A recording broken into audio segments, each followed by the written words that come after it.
একটু কমায় দেন যেহেতু আমার কোনো অপরাধ নাই আপনি জানেন। জাতীয় নাগরিক পার্টির দক্ষিণাঞ্চলের মুখ্য সংগঠক হাসনাত আব্দুল্লাহ গত মঙ্গলবার নিজের ভেরিফাইড ফেসবুক পেজে একটি পোস্ট করেন, যার শিরোনাম ছিল স্বাধীন বাংলাদেশে দুদকের চা খাওয়ার বিল 1 লাখ টাকা। তিনি সেখানে অভিযোগ করেন দলটির যুগ্ম মুখ্য সংগঠক ডক্টর মাহমুদা আলম মিতুর কাছে দুর্নীতি দমন কমিশনের একজন কর্মকর্তা ঘুষ দাবি করেছেন। তার এই পোস্ট সামাজিক যোগাযোগ মাধ্যমে দ্রুত ছড়িয়ে পড়ে এবং বেশ কয়েকটি গণমাধ্যমও বিষয়টি সংবাদ আকারে প্রকাশ করে। এতে দুদকের নিরপেক্ষতা ও ভূমিকা নিয়ে জনমনে প্রশ্ন ওঠে। তবে হাসনাত আব্দুল্লাহর অভিযোগকে বস্তুনিষ্ঠতা বিবর্জিত ও মানহানিকর আখ্যা দিয়ে আনুষ্ঠানিকভাবে প্রতিবাদ জানিয়েছে দুদক। সংস্থাটির উপপরিচালক মোহাম্মদ আখতারুল ইসলাম এক সংবাদ বিজ্ঞপ্তিতে জানান, পোস্টটি কমিশনের নজরে এসেছে এবং এতে যাচাই বাছাই ছাড়া মহাপরিচালক সহ কর্মকর্তাদের বিরুদ্ধে গুরুতর অভিযোগ তোলা হয়েছে। দুদক দাবি করে একটি প্রতারক চক্র নিজেদের কমিশনের কর্মকর্তা পরিচয় দিয়ে মানুষকে বিভ্রান্ত করছে এবং ঘুষের বিনিময়ে মামলা নিষ্পত্তির প্রলোভন দেখাচ্ছে। এই চক্রের সঙ্গে দুদকের কোনো কর্মকর্তা জড়িত নন। কমিশন ইতিমধ্যে প্রতারকদের বিরুদ্ধে আইনগত ব্যবস্থা নিয়েছে এবং কয়েকজনকে গ্রেফতারও করা হয়েছে।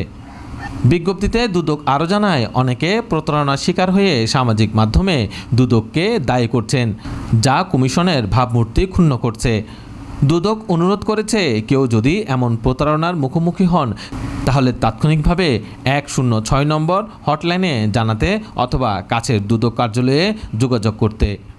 হাসনাত আব্দুল্লাহ তার পোস্টে 3টি ভিডিও ক্লিপ যুক্ত করে দাবি করেন, আপনার বিরুদ্ধে কোনো অভিযোগ না থাকলেও ক্লিয়ারেন্স নিতে হলে দিতে হবে 1 লাখ টাকা।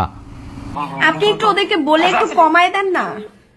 আচ্ছা আমি ওনাকে বলছি যে আসলে কমায়, এরা 8 জন মানুষ। আপনি একটা জিনিস কি ওই এটা কিছু সময় থাকে, আপনি আমি যদি রিকোয়েস্ট করি এরা মনে করবে যে আপনার, ওরা সবসময় মনে করে বড়দেরকে ওরা দিয়েই ম্যানেজ করে আসছে। এখানে এই প্রবলেমটা খুব বেশি ফেস করতে হয়। ওরা তো জানে যে এই মামলাটা একটু কমায় দেন যেহেতু আমার কোনো অপরাধ নাই আপনি জানেন। বলে দিচ্ছি আমি অলরেডি, যারা কমাই নাও 15 কমাই নাও বলছি আমি। 50 কমাই দিছি আমি অনেকগুলো, মানে আপনার 50 টা ভাই, একটু যদি 10-20 এর মধ্যে হয় এটা সম্ভব। 35 বলে দিছি, 35। ওকে। তিনি লেখেন, সম্প্রতি ডক্টর মাহমুদা মিতুর কাছে দুদকের ডিজি আক্তার ও ডিডি পরিচয়ে ফোন করে ঘুষ দাবি করা হয়। মাহমুদা ঘুষ দিতে অস্বীকৃতি জানালে আবার ফোন করে হুমকি দেওয়া হয়, টাকা না দিলে ব্যবস্থা নেওয়া হবে।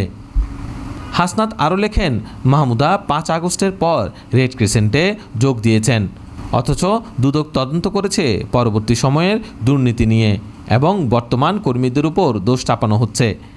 তিনি প্রশ্ন রাখেন, যদি কোনো অপরাধ না করেও কেউ 1 লাখ টাকা দিতে বাধ্য হন, তবে যারা প্রকৃতভাবে দুর্নীতির সঙ্গে জড়িত তাদের কাছ থেকে কত টাকা নেওয়া হয়েছে।